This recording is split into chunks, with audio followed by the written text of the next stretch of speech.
Last month at my brother's engagement dinner, his fiancée stood up, clinked her glass, and announced in front of 50 people, "Before we celebrate, I need everyone to know that someone tried to sabotage our wedding planning." Then she pointed at me. For context, my brother Daniel is marrying a woman named Lila, controlling, dramatic, and always looking for an audience. I've never liked her, but I kept my mouth shut because Daniel seemed happy. So when she theatrically accused me of undermining her relationship, I genuinely thought she was joking. But she went all in. She claimed I told vendors to cancel appointments, that I sent emails pretending to be her, and that I called her mother to say the wedding should be postponed. Half the room gasped. Daniel just stared at me like he didn't recognize me. I stood up to defend myself, but Lila talked over me, yelling about toxic jealousy and family saboteurs. She even said, maybe he just can't stand seeing his brother succeed. It felt like someone poured hot oil down my spine. I hadn't done any of it. I work long hours, keep to myself, and barely have time to microwave dinner. Why would I sabotage anything? I tried to keep calm, telling everyone I didn't send a single email, but Lila hit back instantly.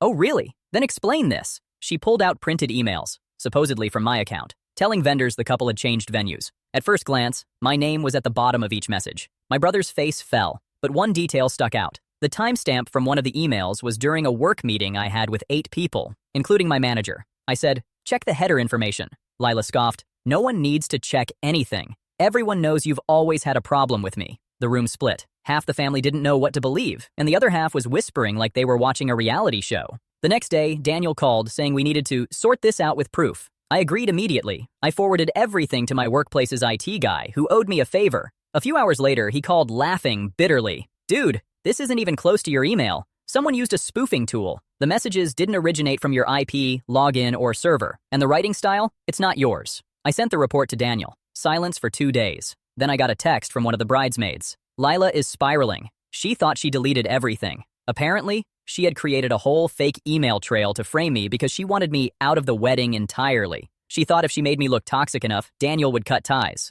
Daniel finally came over in person. He looked sick. He apologized repeatedly, saying he confronted Lila and she cracked almost instantly. She admitted she felt threatened by how close Daniel and I were. She didn't want his brother influencing him after marriage. I wasn't expecting that level of insecurity. I told Daniel he needed to think carefully about marrying someone who would intentionally blow up his family. 1 week later, he called off the engagement. Lila had a meltdown online, posting long rants blaming everyone but herself. Vendors canceled, her parents were furious, and she ended up moving out of state to start fresh. The best part? My relationship with Daniel got stronger than ever. He thanked me for staying patient, for not exploding at the dinner, and for letting the truth come out on its own. We started hanging out again like we used to, and for the first time in months, I didn't feel like I was walking on eggshells. And whenever family brings up the engagement dinner, they don't talk about me being accused. They talk about how obvious it is now that I dodged having Lila as a sister-in-law.